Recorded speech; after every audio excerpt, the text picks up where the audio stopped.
Bonjour et bienvenue sur La Ruche Média. Alors aujourd'hui, on a envie de vous parler d'un phénomène qui existe depuis plusieurs années, mais qui est en train d'émerger ces derniers mois. Il s'agit des podcasts natifs. On a envie de vous en parler parce que la semaine dernière, on était au Paris Podcast Festival. C'est le premier festival consacré aux podcasts natifs. Ça a eu lieu à la Gaîté Lyrique du 19 au 21 octobre dernier. Et il y avait des rencontres publiques, des enregistrements publics, des conférences, des masterclass, le tout animé par des professionnels. Et c'était donc un festival qui s'adressait bien sûr aux professionnels, mais également à la presse et au public. Il y avait d'ailleurs 4500 personnes qui étaient présentes.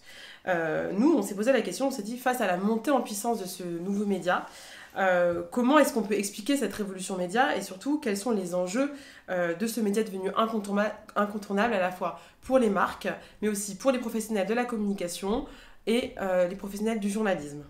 D'abord, on va commencer par expliquer ce qu'est un podcast natif. Alors on va partir de l'étymologie du mot podcast. C'est un mot qui a été inventé par hasard en 2004 dans un article de presse de The Guardian par un journaliste britannique qui s'appelle Ben Hammersley et qui en fait a contracté deux mots, le mot iPod et le mot broadcast qui signifie diffuser. Donc ça a donné podcast. Et d'ailleurs, pour la petite histoire, ce mot a été repris par Apple un an après en 2005 et ensuite ils ont créé l'application podcast sur leur système.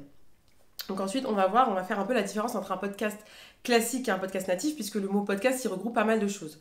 Donc un podcast classique, c'est le replay d'une émission de radio qui est disponible sans limite sur une application podcast ou sur le web, alors qu'à la différence de ça, le podcast natif, c'est un contenu qui est audio et qui est disponible uniquement sur le web ou sur l'application. C'est un contenu un peu unique. Et la différence entre les deux, c'est vraiment que le podcast natif, il est utilisé et il s'impose comme un format unique qui est un peu plus long, plus décalé et plus libre. Les mesures d'audience des podcasts natifs sont très difficilement quantifiables, mais depuis 2017, on sait qu'on assiste quand même à une explosion des écoutes des podcasts natifs. Il y a d'ailleurs une étude de Médiamétrie qui est sortie en avril dernier, où on apprend qu'il y a plus de 4 millions de Français qui écoutent des podcasts chaque mois, et qu'il y a plus de 81% du contenu qui est téléchargé qui est écouté ensuite par les auditeurs. Ensuite, on va s'intéresser au type de contenu des podcasts natifs et à la valeur ajoutée par rapport au contenu qu'on trouve dans les médias traditionnels. Donc, par rapport au type de contenu, on a trouvé un article du Figaro du 24 septembre dernier qui interroge Lorraine Bastide, qui est la cofondatrice du studio Nouvelles Écoutes et l'animatrice du podcast La Poudre, où elle explique justement que le podcast a très vite compris qu'il pouvait pallier les manquements des médias généralistes.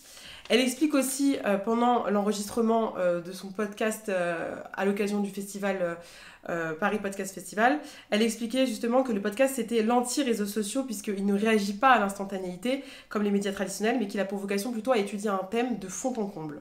Donc ce qu'on voit bien, c'est qu'aujourd'hui, la différence avec les médias traditionnels, c'est que dans les médias traditionnels, on est vraiment dans l'instantanéité de l'actu chaude, on réagit tout de suite, très vite, sans forcément réfléchir, alors que dans un podcast, on va prendre du recul et on va étudier un thème de fond en comble et on va proposer plutôt un contenu qui va être plus long, plus complet et surtout plus novateur. Ce qui est très intéressant dans les podcasts natifs, c'est la nouvelle dimension narrative.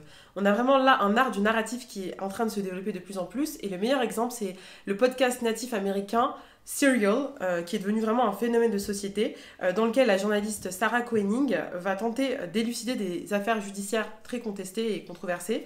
Et pour la première fois, ça sort en 2014 et c'est devenu vraiment un phénomène mondial écouté par plusieurs pays. Et là, dans la première saison, elle se penche sur le meurtre de Amin Lee, qui est une jeune étudiante étranglée sauvagement à Baltimore en 99. Pareil, en France, on a la même dimension narrative, par exemple avec le podcast Transfert, qui est le podcast par excellence, où Charlotte Pudlowski et Mélissa Bounoua, qui sont les créatrices de ce podcast, qui avait d'abord été présenté par Slate.fr et qui ensuite a été repris par le studio Louis Média, où là, elles vont vraiment raconter des histoires, elles vont donner la parole à des gens de la vie quotidienne, monsieur et madame tout le monde, qui vont raconter un épisode de leur vie avec une dimension un peu psychanalytique. On a aussi un deuxième phénomène assez intéressant, c'est le politique. les podcasts se développent de plus en plus en politique.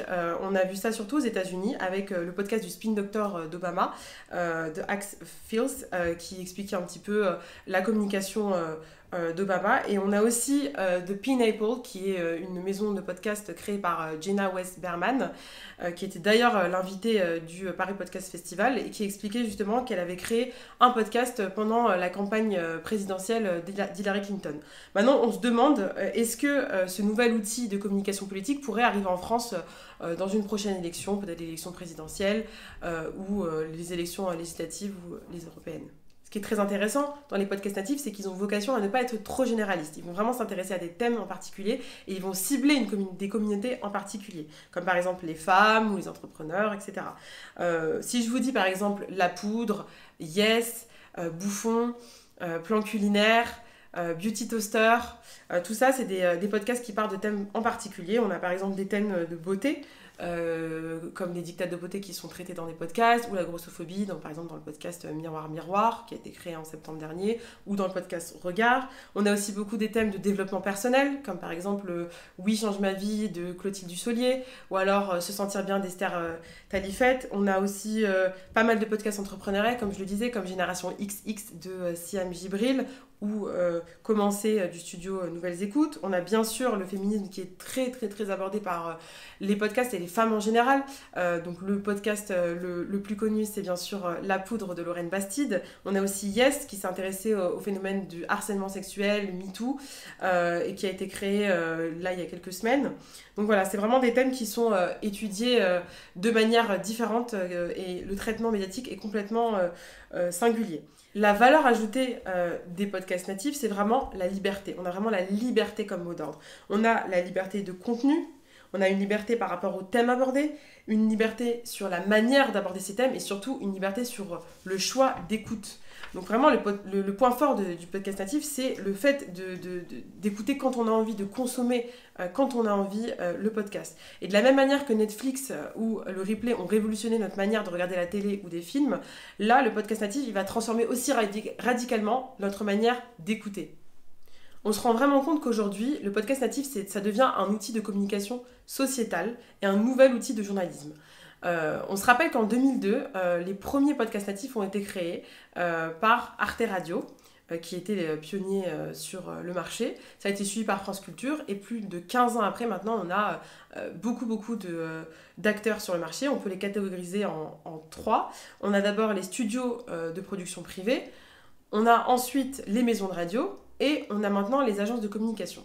Donc déjà, depuis 2016, on voit qu'il y a de plus en plus de studios de production privée qui fleurissent sur le marché.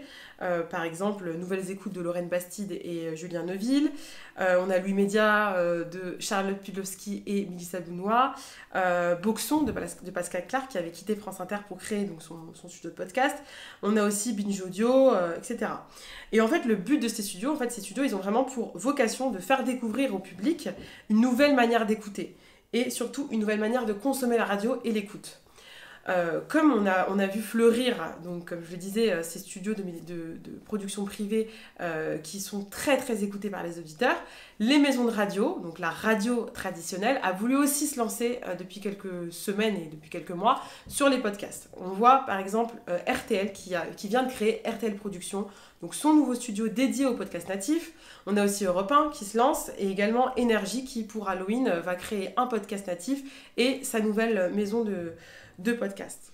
On a un troisième acteur qui a flairé cette opportunité business, ce sont les agences de communication, comme par exemple Havas ou l'agence GWIT, qui ont décidé aussi de créer leur propre studio de podcast natif, mais cette fois-ci pour des marques.